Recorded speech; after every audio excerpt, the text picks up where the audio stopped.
하나님을 떠나면 우리 마음에 겸손은 사라지고 교만이 자리 잡습니다. 또 반대로 말하면 교만이 자리 잡으면 하나님은 떠나십니다. 그러니까 사람이 자기가 주인 돼서 자기 마음대로 살아가는 겁니다. 하나님의 권위를 인정하지 않습니다. 맨 첫 계명이 뭡니까? 하나님만을 예배하라는 것입니다. 두 번째 계명이 무엇입니까? 하나님 외에 다른 형상을 만들지도 말고 섬기지도 말라. 잘못된 방식으로 예배하지 말라는 것입니다. 세 번째 계명은 무엇입니까? 하나님 이름을 망령되이 일컬지 말라 그랬죠. 하나님 앞에 예배할 때 잘못된 태도로 함부로 하나님의 이름을 헛되게 쓰지 말라는 것입니다. 첫 번째, 두 번째, 세 번째 계명은 다 하나님에 대한 예배에 대한 계명입니다. 네 번째 계명은 무엇입니까? 하나님의 주시는 안식일을 기억하여 거룩히 지키라고 그랬습니다. 우리가 하나님 안에 안식해야 되는 이유는 사람은 스스로 주인 되어 살 수 없기 때문에 그렇습니다. 사람이 자기 마음을 스스로 통제할 수 있나요? 아니죠. 하나님이 우리 안에 주인 되어야 우리가 모든 것을 통제하고 살 수 있습니다. 하나님의 권위에 도전하지 않을 수 있습니다. 바로 하나님 안에 안식하는 삶을 살아야 다섯 번째 계명, 부모를 공경할 수 있습니다. 부모를 공경한다는 말은 하나님의 권위를 인정하는 겁니다. 그래서 다섯 번째 계명은 사람에게 대한 계명이기도 하지만 하나님 아버지에 대한 하나님에 대한 계명이기도 합니다. 권위를 인정할 수 있는 것이 바로 다섯 번째 계명입니다. 부모의 잘못된 행동을 통해서 부모를 공경하지 않아도 된다. 이렇게 우리가 충분히 말할 수 있는, 자기 합리화할 수 있는 것들을 우리는 주장할 수 있거든요. 이거는 바로 하나님의 권위를 인정하지 않는다는 이야기입니다.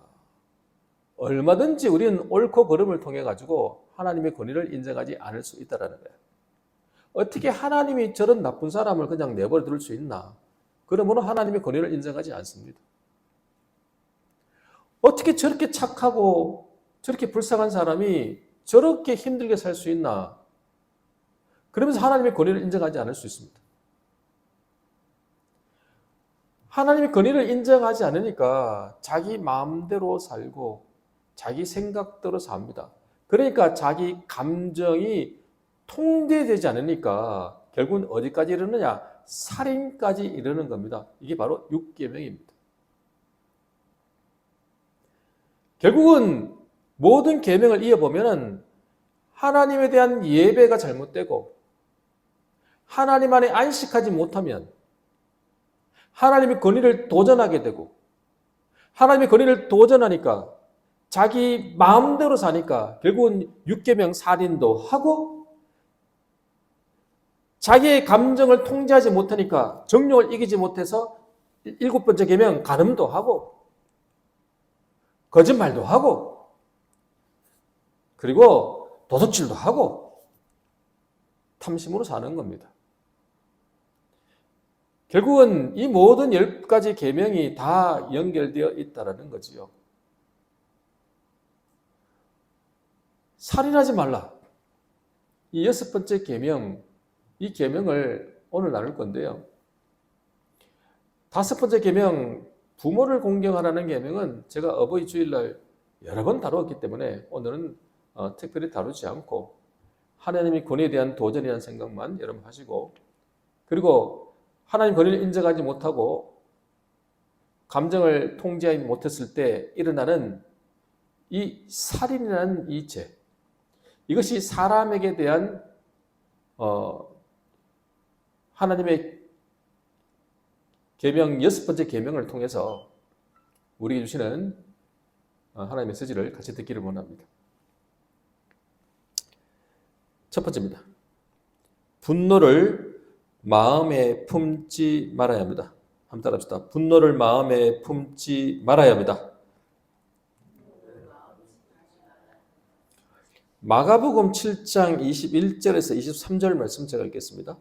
속에서 곧 사람의 마음에서 나오는 것은 악한 생각, 곧 음란과 도둑질과 살인과 간음과 탐욕과 악독과 속임과 음탕과 질투와 비방과 교만과 우매함이니 이 모든 악한 것이 다 속에서 나와서 사람을 더럽게 하느니라.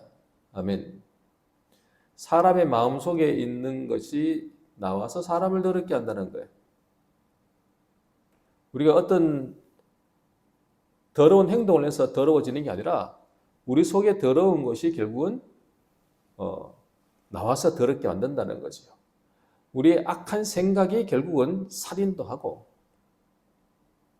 우리의 악한 생각들이 결국은 죄를 짓게 만든다는 이야기죠.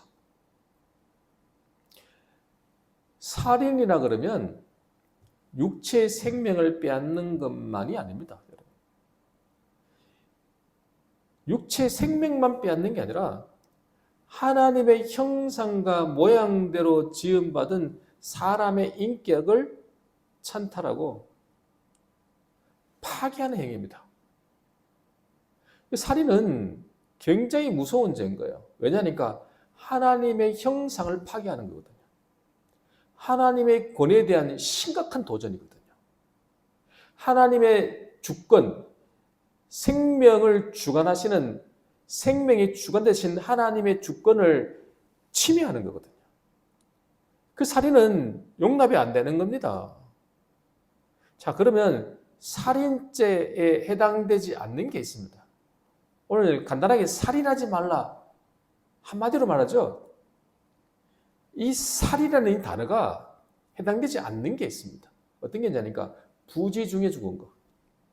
내가 도끼질을 하는데 도끼기 날이 빠져가지고 저 사람에게 맞아서 죽었습니다. 사람이 죽은 거 맞잖아요. 근데 이것은 성경이 말하는 살인하지 말라의 살인에 해당되지 않습니다. 내가 저 사람을 죽이려고 한 게 아니고 실수로 나도 모르게 날아간 거 아닙니까? 내가 오늘 초보 운전입니다. 운전이 미숙해요. 브레이크를 밟으려고 그랬는데 나도 모르게 엑셀을 밟았습니다. 그래서 지나가다가 누구를 쳤는데 이게 짐승이 아니고 사람이었습니다. 그 사람이 죽어버렸습니다. 그런 것은 성경이 말하는 살인죄가 아닙니다. 사람을 죽였다고 살인죄를 해당한다고 하는 것은 말이 안 되는 겁니다. 또 있습니다. 전쟁 중에 전쟁을 할 때 사람을 죽이는 것은 또 살인에 해당되지 않습니다.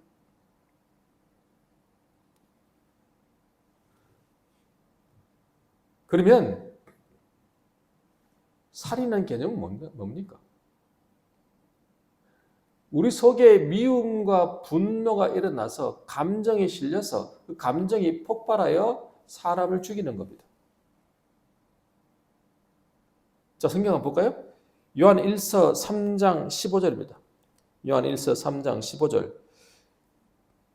그 형제를 미워하는 자마다 살인하는 자마다 영생이 그 속에 거하지 아니하는 것을 너희가 아는 바라. 아멘. 예수님 마태복음 5장에서도 말씀하셨죠. 형제를 미워하는 것이 뭐다? 살인이다. 형제에게 나가라, 미련한 놈아, 이 바보 병신아, 막 이렇게 막말을 하는 거잖아요. 그냥 막말이 아니라 속에서 분노와 미움의 감정을 가지고 저주하듯이 욕하는 거는요, 어디에 해당되냐면요, 지옥불에 들어가는 데 해당된다는 거예요. 엄청난 일이죠. 형제를 미워하는 것이 살인이다. 살인하는 자마다 영생이 그 속에 거하지 않는다. 영생이 거하지 않는다는 이야기는 그가 거듭난 하나님의 백성이라 할 수 없다 이 말입니다. 형제를 미워하는 것이 우리 안에 있다고 한다면 그가 정말 하나님의 백성이냐는 거예요. 하나님의 자녀라는 거냐요. 아닐 거라는 얘기입니다, 여러분. 성경은요, 하나님은요, 살인과 우리 속에 있는 미움과 분노를 한 묶음으로 봅니다. 살인하는 것은 겉으로 드러나는 행동이고, 그 살인이 어떻게 해서 벌어지냐 그러니까 그 속에 생긴 미움과 분노가 결국은 드러나서 살인이 된다는 이야기죠. 사람을 내가 죽여도 고의가 아니고 그냥 실수로 나도 모르게 그런 일이 벌어졌을 때는 계획함이 없지만, 감정이 실린 게 아니지만 우리 속에 있는 감정으로 그렇게 나타났다고 한다면 원인 제공이 뭐냐는 거예요. 살인의 원인 제공은 바로 살인의 씨앗인 미움과 분노라는 겁니다. 이 문제를 해결하지 않으면 안 된다는 이야기예요. 우리는 보통 살인하지 말라 그러면 대부분 우리 사람들은 자유롭습니다. 사람 죽여봤어요? 여러분 사람 죽여보신 분 계세요? 이 자리에? 대부분 없어요. 그래서 대부분 자유롭게 생각합니다. 편하게 생각하죠. 근데 예수님은 오셔서 우리에게 편하지 않게 말씀하셨어요. 살인하지 말라? 내가 다시 말한다. 형제를 미워하는 자마다 살인한 거다. 복잡해졌습니다. 여러분 미워한 적이 없나요? 미움이 없어요? 여러분 분노한 적이 없습니까? 여러분 자유롭습니까? 자유롭지 못하잖아요. 이 문제를 해결해야 됩니다, 여러분. 근데 우리는 그냥 10계명, 6계명을 생각하면 우리는 그냥 편하게 생각한다는 거예요. 아니에요. 해결해야 돼요. 근데 이 문제가 왜 생기냐는 거예요. 우리 안에 왜 미움이 생기고 왜 분노가 생기냐는 거예요. 한번 예를 들어 보겠습니다. 가인을 보겠습니다. 가인은 하나님께 제사를 드렸습니다. 뭐로 드렸습니까? 땅의 소산을 드렸습니다. 자기 수고와 자기 노력의 산물을 드렸습니다. 자기 땀 흘린 대가를 드렸습니다. 그런데 하나님께서는 안 받으셨습니다. 가인도 안 받고 가인의 재물도 안 받았습니다. 근데 그가 엄청난 상처를 입었습니다. 내 걸 못 받았으니까. 나는 열심히 노력해서 드렸는데 하나님 안 받으시니까. 하나님 원하지 않는 제사니까 하나님 안 받으신 거죠. 근데 동생을 보니까 동생이 드린 양의 첫 새끼와 그 피는 하나님께서 받으셨습니다.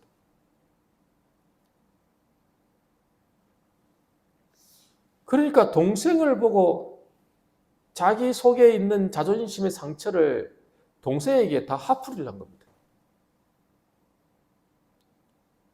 감정이 올라왔습니다. 얼굴이 변해버렸습니다. 하나님께서 말씀하셨습니다.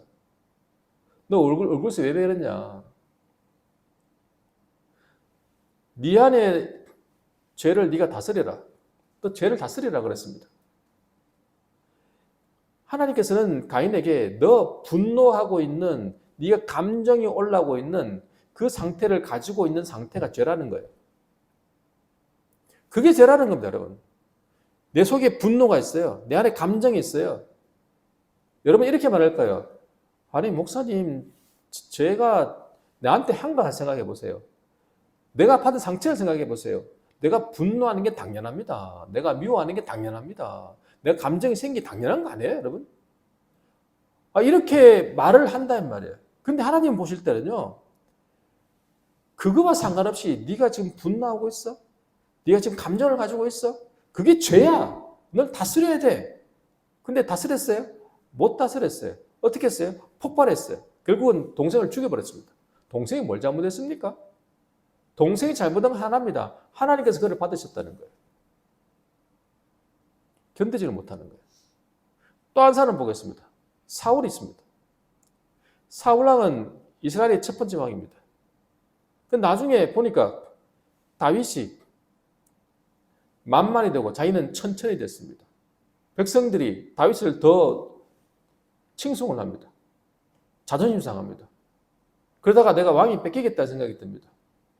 어차피 야곱의 예언을 보면은 유다의 홀, 유다 지파에서 왕이 나온단 말이에요. 결국은 보니까 다윗이 또 유다 지파네?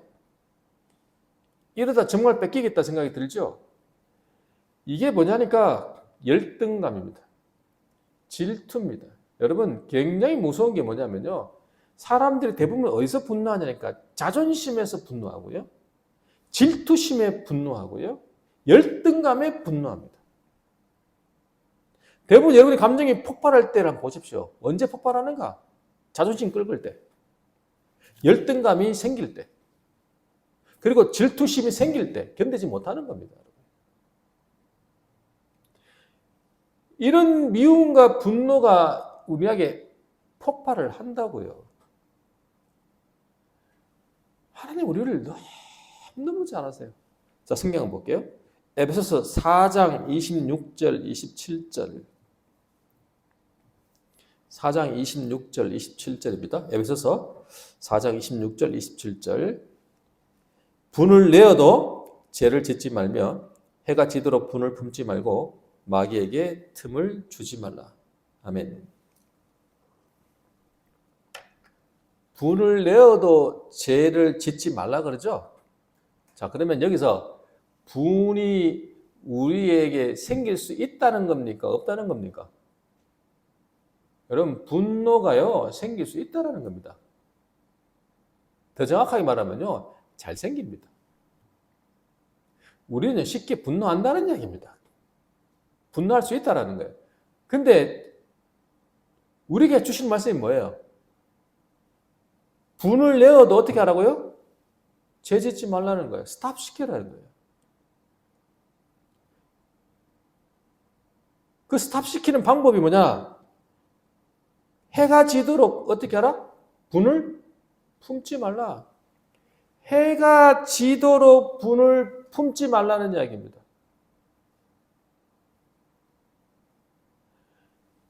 주님 말씀하시는 건요, 분노는요, 반드시 그날 해결하라는 겁니다. 해를 지나도록 분을 품으면 안 된다는 거예요. 오늘 분노가 생겼으면 오늘 끝내라는 거예요. 사람이 분노할 수 있다라는 거예요. 하나님 너무 잘 아세요. 이 분노가 결국은 바깥으로 나오면 언어 폭력이 되죠. 말이 함부로 팍팍 나가죠. 여러분 그건 많이 경험하죠. 여기서 한 단계 더 나가면 뭐가 돼요? 폭력이 나가죠. 실제로. 여러분 언어 폭력 그리고 실질적 폭력은 하나님의 형상을 파괴하는 거라고요. 여러분. 어떤 경우에서도요. 언어 폭력, 행동으로 폭력은 이거는 용납이 안 됩니다. 여러분. 이건 하나님의 형상을 파괴하는 겁니다. 사람들은 당위성을 말해요. 그렇게 해도 돼. 우리는 그렇게 해도 돼 라고 말하는데 이거 전부 다 하나님의 말씀의 도전입니다. 여러분. 폭력해가면 안 돼요. 근데 우리는 함부로 하거든요. 그리고 이걸 품거든요. 하루만 품는 게 아니고요. 1년을 품고요. 10년을 품습니다.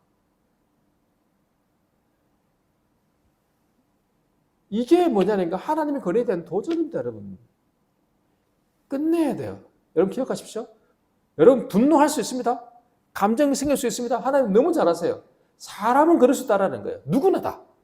그래서 분노하는 것 자체가 죄는 아니다 이 말이에요. 분노를 어떻게 하지 마라? 죄로 만들지 말라. 언어 폭력으로. 그리고 폭력으로 나가지 마라. 그리고 그 분을 어떻게 하라? 품지 마라. 반드시 해결하라. 처리해라 이 말입니다.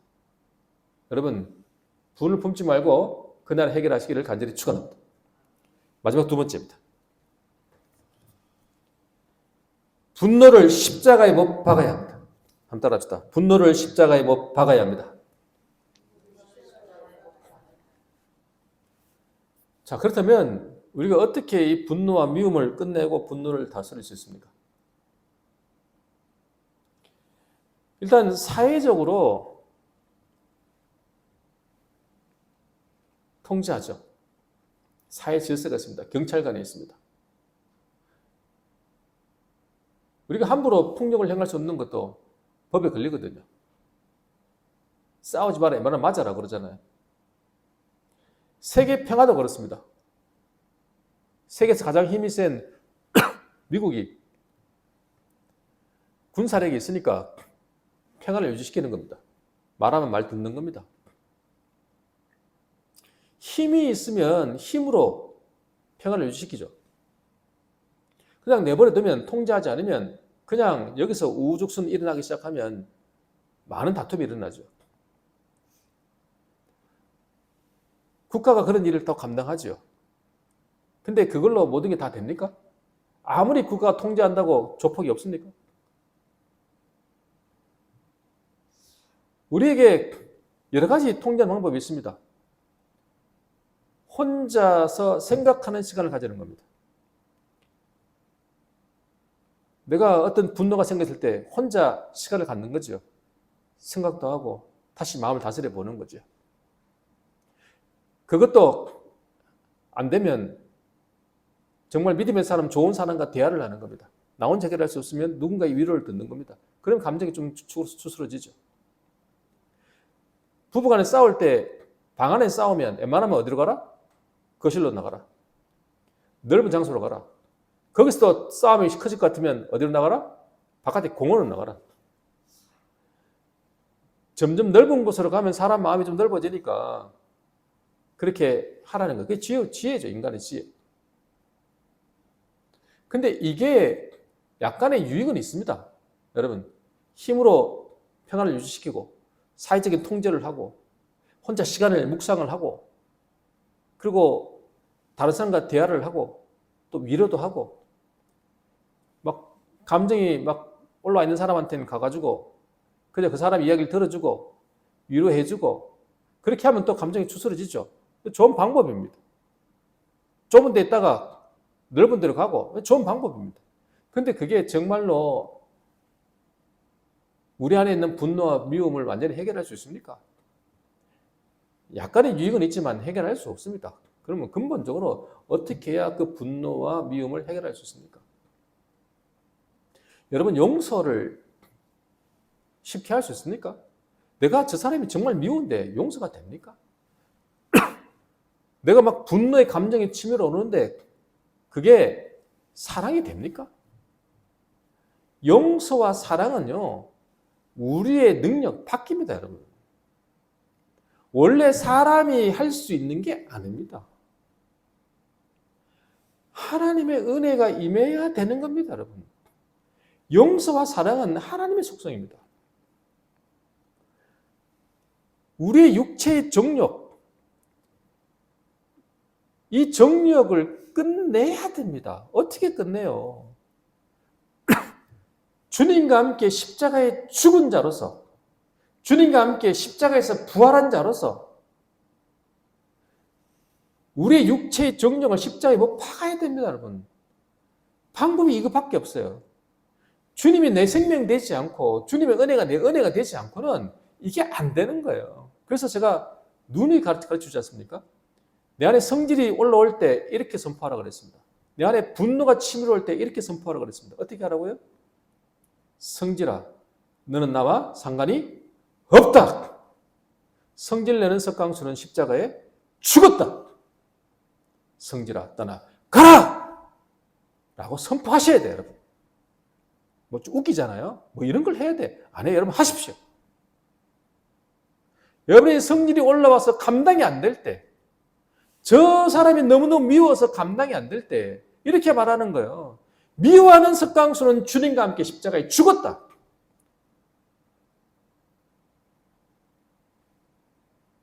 미움아, 성질아, 너는 나와 상관이 없다. 떠나가라! 라고 선포하시고요.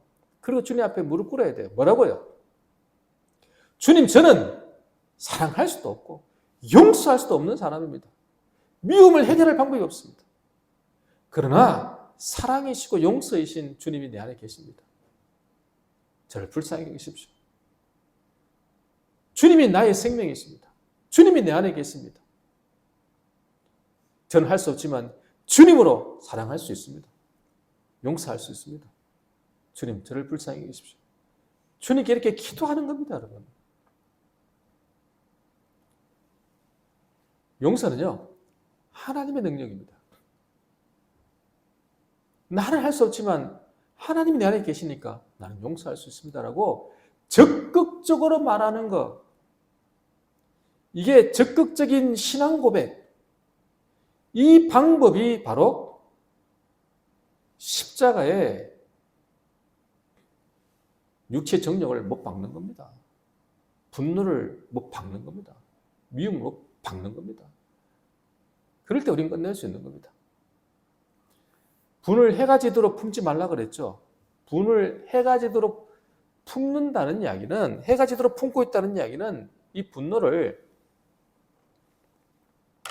하나님의 은혜로 해결하지 않고 하나님의 능력으로 해결하지 않고 자기의 능력으로 해결하겠다는 데 있습니다. 자기가 이 분노를 해결하려고 하니까 이걸 끙끙대고 있으니까 분노를 그날 품고 있는 거예요. 내 분노가 생기는 이거를 어떻게 못해가지고 여러분 생각이 꼬리를 물죠. 왜 잠을 못 자요? 여러분 분노가 치밀어 오면요, 감정이 치밀어 오면요, 그날 잠 못 잡니다. 여러분 불면증 옵니다. 왜 그래요? 감정이 쿵덕 뛰는데 잠이 옵니까 이게? 그러면 온갖 생각을 합니다. 아까 왜 그랬지? 괘씸한 생각들이 자꾸 들고 어떻게 해버릴까? 이런 생각이 자꾸 드니까 어때요? 내가 지금 이 분노를 컨트롤하고 있잖아요. 내가 분노를 컨트롤하고 있으니까 이걸 해가 지도록 분을 품고 있는 겁니다. 해가 지도록 분을 품지 않는 방법은요, 딱 한 가지입니다. 이 분노를 십자가에 못 박고 하나님의 은혜를 구하는 겁니다. 이거 방법밖에 없습니다. 그러면 품지 않고 해결이 되는 겁니다. 근데 이거를 못하니까 결국은 해결이 못 되고 하루를 넘기잖아요. 조심하세요, 여러분. 분을 품지 마라. 어떻게 하라고요? 해가 지도록 분을 품지 마라. 마귀에게 틈을 주지 말라 그럽니다. 이게 마귀에게 틈을 주는 거거든요. 하루를 넘기면요, 1년도 가고 10년도 갑니다.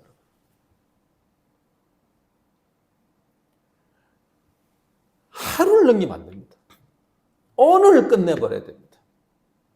그래야 오늘 못했으니까 내일 하겠지. 여러분 내일 한다는 보장이 어디 있습니까? 모레 한다는 보장이 어디 있습니까? 이게 1년도 가고 10년도 가고요, 평생 갈 수 있습니다. 오늘 끝내야 됩니다. 오늘 못 박아야 됩니다. 이걸 기억하십시오. 그래야 우리는 6계명, 살인하지 말라는 계명을 어기지 않는 겁니다. 어떤 누구도 미움과 분노에 대해서 자유로운 사람은 없습니다. 여러분 분노하지 알아본 적 있습니까? 아무리 착한 사람도 분노합니다. 아무리 착한 사람도 미워합니다. 장담할 수 없습니다. 절대로 하루 넘기지 마십시오. 그날 끝내십시오. 하나님 은혜를 구하십시오. 눈물을 흘리십시오. 그리고 하나님의 권위를 인정하십시오. 하나님의 권위를 인정하는 자가 이 6계명을 지킬 수 있습니다. 여러분 말씀을 기억하며 살아가시기를 간절히 축원합니다.